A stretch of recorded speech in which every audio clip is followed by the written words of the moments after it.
वकील बहू जनक पेशे से एक बहुत अच्छी वकील थी, लेकिन कहते हैं ना, बहू कितनी भी बड़ी तोप क्यों ना हो, सास के सामने तो भीगी बिल्ली ही होती है। अरे जनक, क्या बात है, आज रोटी नहीं मिली अभी तक। ये तेरा कोर्ट नहीं है जो आज फैसला ना हुआ तो कल की तारीख मिल जाए। रोटी तो रोज वक्त में चाहिए। हाँ माँ जी, रोटी तो कब की बन गई। मैंने आपको कहा तो खाना खाने के लिए, आपने शायद सुना नहीं होगा। ओहो, जज नहीं हूँ मैं तेरे कोर्ट की, सास हूँ सास। कोई दलील फालतू की मत देना यहाँ। बहुत जानती हूँ मैं इन वकीलों को, अपनी बात ऊपर रखने के लिए झूठ बोलने में जरा भी नहीं सोचते। तभी वहाँ जनक के ससुर आ जाते हैं। अरे भाग्यवान, क्यों बेचारे के काम को कोसती रहती है हमेशा। मैं भी तो था वहाँ जब ये आई थी तुझे रोटी खाने को बुलाने के लिए। सास को तो अब गुस्सा आ जाता है कि कैसे किसी ने बहू की साइड ले ली। अरे वाह जी वाह, वो तो मैं जानती थी कि कोई ना कोई गवाह तो ये पेश कर ही देगी, पर मैं तो अब सीधा खाना खाकर सोने जाऊंगी। मुझे आदत नहीं है किसी से बहसा बहसी करने की।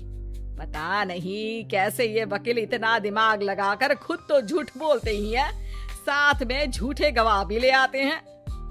जनक को सास के ताने सुनने की अब आदत सी पड़ जाती। एक दिन जनक वकील की ड्रेस पर काला कोट पहनकर कोर्ट के लिए निकल ही रही होती है कि अरे कहाँ चली काला कौवा बनकर। टोक दिया ना, अब कोर्ट तो वकील वाली ड्रेस पहनकर ही जाऊंगी ना।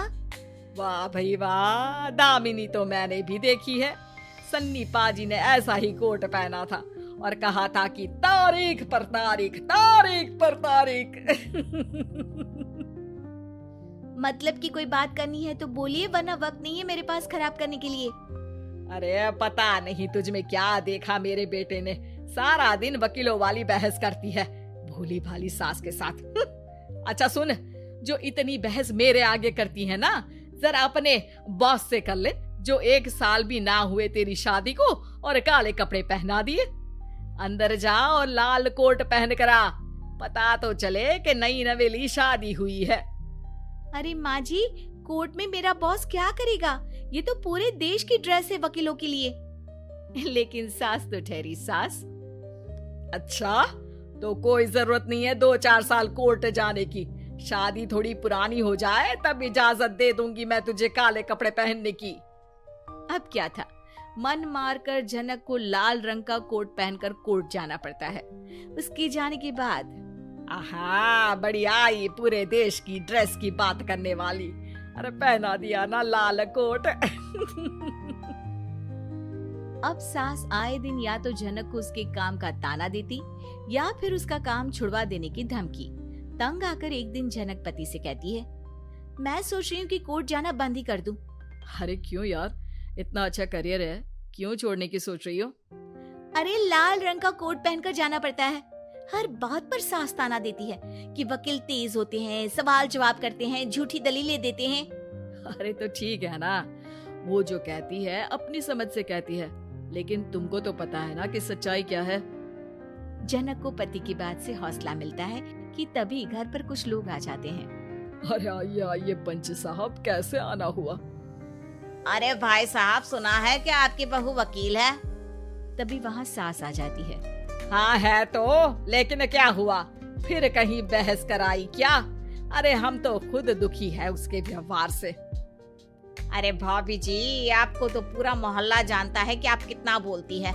फिर हम यहाँ बहू रानी की कोई शिकायत नहीं, बल्कि अपनी परेशानी लेकर आए हैं। ससुर जी खुश हो जाते हैं। हाँ, मैं भी बहू को बुलाता हूँ। जनक वहाँ आती है, सबको नमस्ते करके बैठ जाती है। बहू रानी, हमारे गांव में बड़ी मुसीबत आ गई है। अब तो पूरे गांव की जिम्मेदारी मानो तुम्हारे कंधों पर है। अरे ना ना, इससे तो घर की जिम्मेदारी पूरी नहीं होती, ये गांव की जिम्मेदारी क्या लेगी? भाभी जी आप चुप हो जाओ, यहाँ पढ़े लिखे लोगों की बात हो रही है। आप जाओ, जरा रसोई से सबके लिए चाय लेकर आओ। मैं कॉफी लूंगी। हाँ, वकील साहिबा के लिए कॉफी। सास सर पैर सब पटक कर वहाँ से निकल जाती है। बहू, गांव में पानी नहीं आ रहा है, पड़ोसी राज्य ने हमारा पानी रोक रखा है। इसका मामला तो बड़े कोर्ट में चलेगा पंच जी, लेकिन ऐसा क्यों? वो राज्य हम लोगों से पानी के पैसे मांग रहा है। अब आधे गांव में पानी की सप्लाई खत्म हो गई है बहुरानी। अच्छा पंच साहब, बात गांव की है तो मैं जरूर केस लड़ूंगी। यहाँ एक बार फिर सास की एंट्री हो जाती है। अरे वाह जी वाह, ये काम करवा लो, आप हमारी बहू से बहुत अच्छा करती है। मैं हूँ सीधी सादी सास। इस लड़की ने कैसे लड़ लड़ कर मुझे साइड कर रखा है, ये तो अब आपको पता चल ही जाएगा। अरे भाभी जी, आपकी आवाज तो पूरे गांव को सुनाई पड़ती है जब आप बहू रानी को सुंदर वचन सुना रही होती हैं। अरे वकील बहू मिली है, फक्र करो फक्र। हाँ जी हाँ, सारी फकर तो हम लोग ही करें। खैर, अब जो केस लड़ेगी और पानी गांव में आ जाता है तो पंच साहब लिख कर देना होगा कि हैंड पाइप में सबसे पहले मेरी बाल्टी और घड़ा भरेगा। अरे फिर तो हम बहू रानी के नाम पर घर पर ही सप्लाई दे देंगे, लेकिन ये इतना आसान नहीं है। बहू, गांव के पास अभी वकील करने की भी पैसे नहीं है तो। अरे पंच साहब, ये मेरे गांव का मामला है, मैं आपसे एक भी पैसा नहीं लूंगी।